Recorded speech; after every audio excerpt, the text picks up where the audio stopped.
My name is Harper Lane. I'm 32, and last week, I found my company's gold credit card gleaming in an Instagram post held between my little sister's fingers.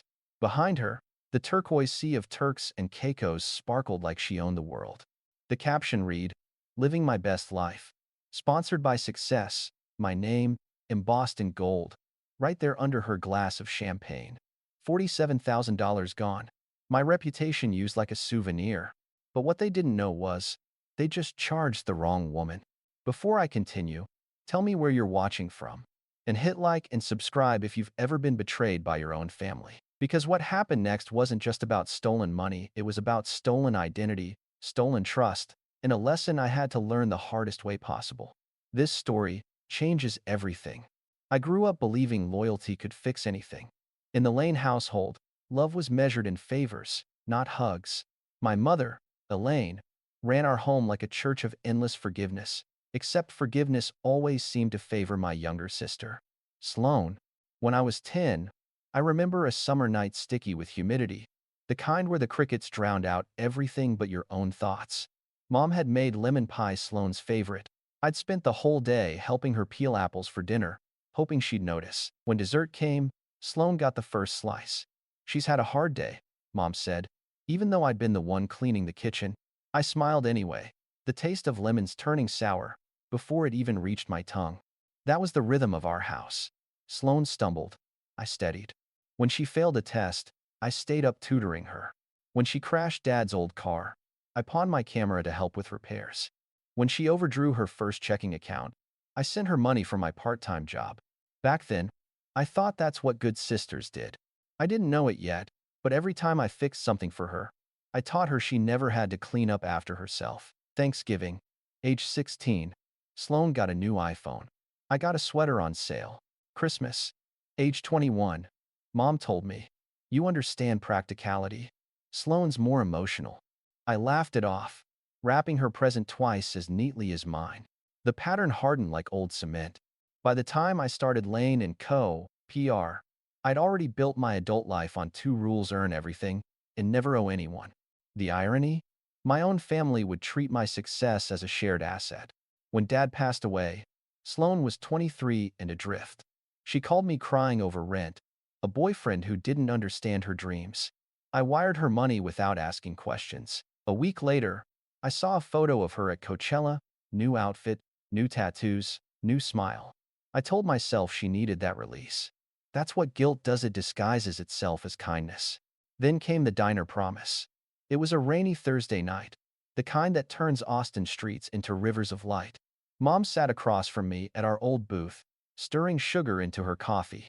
"No more borrowing, Harper," she said softly. "Sloane needs to grow up." I believed her. I even paid for dinner to celebrate that vow. But like most of Mom's promises, it dissolved once Sloane called again, this time, crying over medical bills. That was 5 years ago. I started keeping a digital folder labeled, "For when they forget." Screenshots, texts, receipts, every loan I knew would never be repaid. It wasn't revenge. It was self-preservation. I told myself it was just documentation, but deep down, I knew I was archiving betrayal. Fast forward. Lane & Co. had grown into a mid-sized firm with glass walls and morning light that hit just right. Clients trusted my precision. "Harper," they'd say, "you don't miss a thing." They didn't know how much that came from living in a family where missing details meant being blamed later. On Mom's 62nd birthday, I surprised her with dinner. She smiled through her knee pain, and Sloane came late, wearing a designer dress. "Gift from a friend," she said. I didn't question it, but I noticed the price tag still attached. That should have been my warning. I didn't know it back then, but that dinner would be the last time we looked like a normal family. Because weeks later, Mom would ask for a second card, for emergencies, and I, stupidly, too busy, too trusting, said yes. And that single act of generosity would set fire to everything I built. The morning Mom called about her knee surgery. I was sitting in my office surrounded by glass and quiet. Lane & Co. was finally stable. After years of late invoices and coffee-fueled nights, I had clients, a staff that trusted me, and awards on the wall that proved I'd made it. So when she asked for help, I didn't hesitate. "Just a small card," she said. For the copays and medication. I don't want to bother you. That sentence, "I don't want to bother you," was her favorite hook.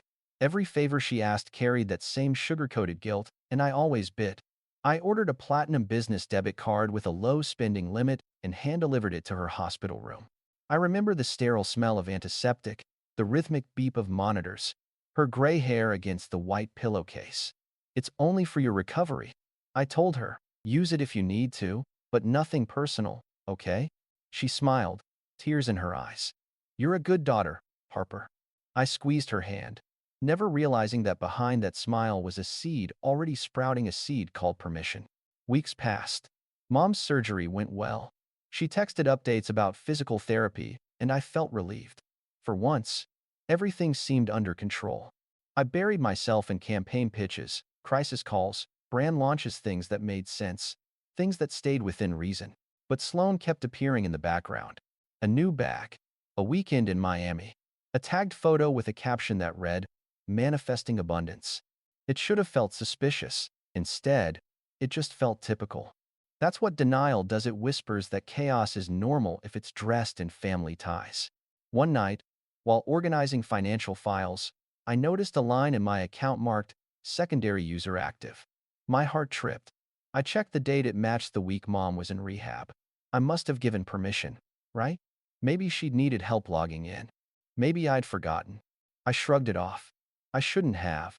The truth came months later, one humid Friday evening. I was driving home, windows down, Austin air thick with the smell of barbecue and rain, when my phone buzzed with a bank alert. Unusual activity. International transaction approved. My stomach tightened. Turks and Caicos. Before I could call the bank, my screen lit up with a message from Sloane. "Guess what, sis? I'm finally taking that break you always told me to take. Don't freak out." I almost laughed. I thought she was joking. That night, I dreamed of water, clear, blue, endless, but beneath it, something golden shimmered, sinking deeper every time I reached for it. When I woke, I couldn't shake the image. I went to work early, poured black coffee, and told myself not to check my phone. But by noon, curiosity won. I opened Instagram. There she was, Sloane, on a yacht, champagne in one hand, my business card in the other. The picture glowed like a wound. The comments were full of fire emojis, hard eyes, queen behavior. I didn't even blink when I saw the caption, "Blessed. Success runs in the family." I zoomed in. The card had my name, Harper Lane, Lane & Co. PR. Something inside me went still.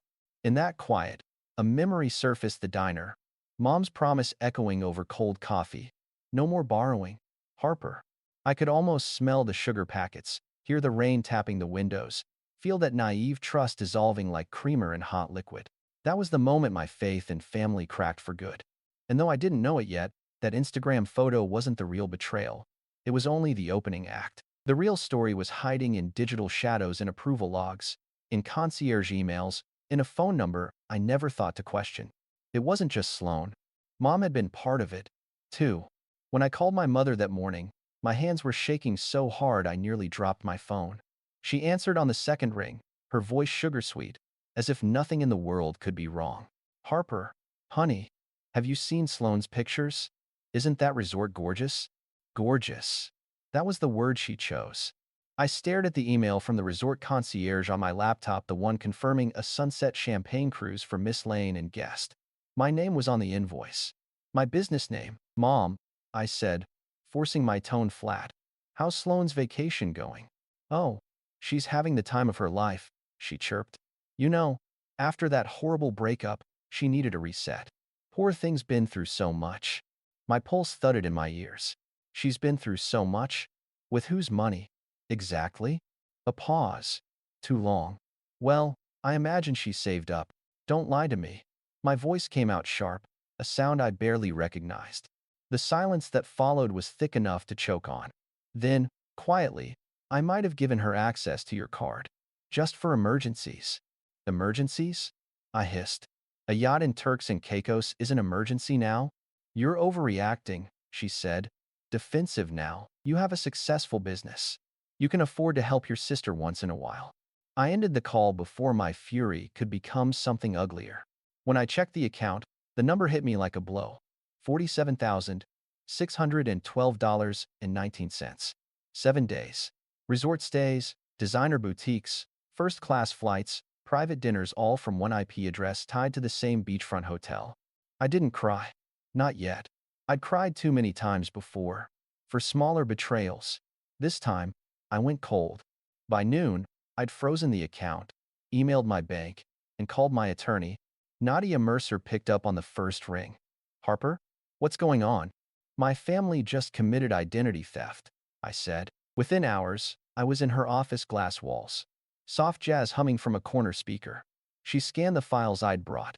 Screenshots, texts, receipts, timestamps. Civil or criminal? She asked. Both. She looked up, impressed. You sure? I've never been more sure. We spent the afternoon dissecting the case. Sloane had forged authorization through the second card I'd given Mom. The resort accepted it without proper verification. That alone could open a negligence claim against the issuer. You realize this will blow up your family, Nadia said gently. They already lit the fuse, I replied. Back at Lane & Co., I gathered my team. Quinn stood by the door, notebook in hand. I need new protocols, I said. No family calls patched through. No outside access to accounts. Two-person approvals for every transaction above 5,000. Quinn nodded, eyes wide. Got it. Anything else? Yes. Run a background check on every current cardholder. If there's any unauthorized user, I want their name before morning. She hesitated. Harper, you okay? I'm fine, I lied. That night, the city hummed outside my window, headlights streaking across the blinds like restless ghosts. I opened the when they forget folder. 5 years of receipts stared back proof that love in our family always came with a transaction ID. When my phone buzzed again, I didn't need to check the name. Mom, you're making a mistake. She'll pay it back. Sloane, don't ruin my life over money. We're family. I closed the messages without replying. Because what they didn't understand, what they'd never understand, was that this wasn't about money. It was about my name. The next morning, the Austin sun came in sharp and mean through the blinds. My inbox was a war zone, bank alerts, legal notices, and a handful of client emails that suddenly felt fragile. Reputations in PR crumble faster than trust in families. By 10 a.m, the story had already slipped from private to public. Someone, probably one of Sloane's friends, had posted on Facebook. When your own sister calls the cops over a misunderstanding, money really changes people. The comments poured in. Family shouldn't sue family. Rich people problems. I'd never do that to my sister. I didn't respond, but each notification felt like a tiny slap. Then came the review. A 1-star Google review on Lane & Co., PR's business page. Unprofessional and vindictive. Betrays her own family. Imagine what she'd do to a client. No name, no photo, just poison. Quinn burst into my office, holding her tablet. Do you want me to flag it? No, I said. Document it first. IP trace if possible. She hesitated. It's from an Austin device. Probably. I know who, I interrupted. By lunch, Nadia called. They're escalating. Keep everything. Don't delete a single text. I opened Instagram against my better judgment. Sloane had posted again. A sepia photo of us as kids, me with braces, her with cotton candy hair clips. The caption read, "Some people care more about money than love." 10,000 likes. A wave of sympathy. I closed the app before the comments could rot something inside me. That evening, as the office emptied, I stayed behind, lights low. My reflection stared back from the window, tired, steady, unfamiliar. The hum of the city below sounded like static. Then, the buzzer rang. Miss Lane, Quinn's voice came through the intercom. Tight. There's someone downstairs asking for you. Says she's your sister. My stomach sank. Don't let her up. Too late. The elevator dinged. The doors slid open, and there she was, Sloane, in ripped jeans and a designer hoodie. Mascara streaked like battle paint. You froze my card, she snapped before I could speak. They kicked us out of the resort. Harper, do you even know how humiliating that was? You used my company name, I said, voice low. You impersonated me. She threw her hands up. Mom said it was fine. Mom doesn't run my business. You're overreacting. $47,000. I cut in. That's not an overreaction. That's theft. Her mouth twisted. You'd really press charges against your own blood? The door behind her opened again. Cody Briggs stepped in tall, sunburned, anger radiating off him like heat. You think you're better than everyone, he sneered. She just wanted a vacation. I felt the air in the room thin. Get out, both of you. Cody took a step closer. Make me. That was when Quinn appeared, phone in hand. Already called security. The tension snapped like glass. Cody grabbed Sloane's arm, muttering something under his breath. This isn't over. They left. But the silence they left behind was worse than shouting. Later that night, my apartment doorbell rang. The same voices, Sloane's tone softer now, pleading. Harper, please, can we just talk? I watched through the security cam feed, the shaky frame catching her tear-streaked face, Cody's shadow behind her. My hand hovered over the panic button. You're trespassing, I said through the speaker. Leave before I call the police. Her sob cracked through the intercom. You're not family anymore. When the police arrived 14 minutes later, I handed them the footage. One officer, a woman with kind eyes, told me quietly, his record's not clean. You did the right thing. The next morning, my car was covered in raw eggs. The shells clung like guilt, drying in the Texas sun. I didn't clean it right away. I wanted to remember that sight, the evidence of how far they were willing to go. By noon, Nadia sent an update. Harper, our forensic contact found something. 3 failed cash advance attempts last year your sister tried before. Same IP address. It hit me then. This wasn't impulse. It was pattern. The betrayal wasn't spontaneous. It was a habit I'd been feeding for years. And I wasn't going to feed it anymore. The courthouse smelled like rain and old wood polish, an odd mix of justice and decay. My heels clicked down the hall, echoing louder than my heartbeat. Nadia walked beside me, a folder tucked under her arm labeled Lane versus Lane. You ready? She asked quietly. I nodded. I've been ready since Turks and Caicos. Inside, the courtroom was smaller than I expected. Wooden benches, fluorescent lights humming overhead. Across the aisle sat Sloane, hair-styled, face pale, eyes red-rimmed but dry. She wore soft blue, the color of innocence. Her attorney whispered in her ear. Behind her, Mom sat stiff and pale, leaning on her cane. She wouldn't look at me. The judge entered, a woman in her 60s, silver hair pulled tight, glasses perched low. Court is now in session. When my name was called, I stood. My voice didn't shake. Your Honor, this isn't about money. It's about identity, about a reputation that took me years to build, being used like a spare key. I laid out the story, calm, precise, every detail carved from sleepless nights. The card, the charges, the fake authorization. When I said $47,612.19, I saw the judge's brow lift. Then came Nadia's turn. She connected every thread: the resort emails, concierge testimony, security footage, transaction logs. Finally, she held up a printout from the bank's authentication records. Your Honor, she said, these show the 2-factor verification codes went through Miss Lane's mother's phone. The same number used to authorize the secondary card. Both parties knowingly enabled unauthorized access. The courtroom went still. Mom gasped softly. I didn't move. The judge adjusted her glasses. Mrs. Elaine Lane, do you confirm this? Mom's voice trembled. I thought I was helping my daughter. I didn't know. The judge cut her off. You knew the card was business property. Ignorance is not innocence. Sloane broke then. It was just supposed to be a loan, she cried. I was gonna pay her back. With what? I asked, my first slip of emotion all day. The same money you spent pretending to be me? She glared at me, tears streaking through her makeup. You're just jealous. You've always been jealous that people love me more. I almost laughed, almost. But all that came out was a whisper. Not anymore. Nadia's evidence rolled on. The resort concierge's testimony confirmed that Sloane had tipped him to make billing easy under Lane & Co. PR. The court murmured. Intent. Fraud. No misunderstanding anymore. When the judge finally spoke, her tone was final as a gavel itself. Miss Sloane Lane, the court orders full restitution to the insurer in the amount of $47,612.19. You will serve 36 months of probation, complete credit abuse counseling, and are prohibited from opening new credit lines without supervision. Then she looked at my mother. Mrs. Lane, you will sign an affidavit acknowledging your role in unauthorized verification. The prosecution will not pursue further charges contingent upon full cooperation.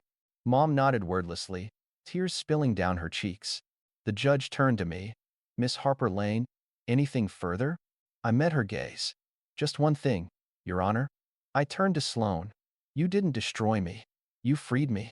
A low murmur swept the courtroom. Sloane's lawyer touched her shoulder, but she brushed him off, whispering through clenched teeth. You happy now? No, I said softly. But I'm done. When the gavel came down, the sound was sharp and final, like a door locking shut. Outside, rain had started again, slow, steady, cleansing. I stood on the courthouse steps, letting it soak through my hair, through the gray suit I'd chosen like armor. For the first time in my life, I didn't feel guilty for winning. 2 days after the hearing, my office felt different, lighter, almost. The walls of glass didn't close in anymore. The sage green paint, the awards, the hum of my team's chatter, it all sounded like freedom. Quinn knocked on my door, holding an envelope. Insurance reimbursement just came through, she said. Full amount? I nodded. Transfer half into operating. The rest goes into the new fund. She tilted her head. The microgrant thing? Yeah. For anyone who's been financially abused by family. Her smile was small but real. That's poetic. When she left, I opened my old leather journal, the one I hadn't touched since before the lawsuit. Inside, taped to the back cover, was the diner receipt from years ago, the night Mom promised no more borrowing. The ink had faded, but the date was still there. I traced it with my thumb, the way you touch a scar you've learned to live with. My phone buzzed. A message from an unknown number. You ruined your sister's life. Hope you're proud. I blocked it without hesitation. Then, for the first time in months, I called my IT manager. Set up permanent monitoring. Every login, every transfer, every alert. I want eyes everywhere. I wasn't paranoid anymore. I was prepared. That night, I walked home through the warm Austin dusk. Streetlights blinked on, one by one, reflections rippling in puddles from the afternoon rain. At the corner of 5th and Congress, I saw her mom waiting for the light. Our eyes met through the glow of passing cars. She nodded once. I nodded back. No words, no promises, just acknowledgement. Forgiveness isn't reunion. It's release. They thought they'd taken my power when they took my name. But all they really did was hand me the weapon I needed most. Proof. If you've ever felt like the outsider in your own family, hit that subscribe button, because sometimes the people who say we're just trying to help are the ones holding you down the hardest. This story isn't just about money, it's about boundaries, truth, and taking your name back when others try to use it. More stories like this are coming. And trust me, you don't want to miss what happens next. Subscribe, stay with me, and let's talk about what family really means.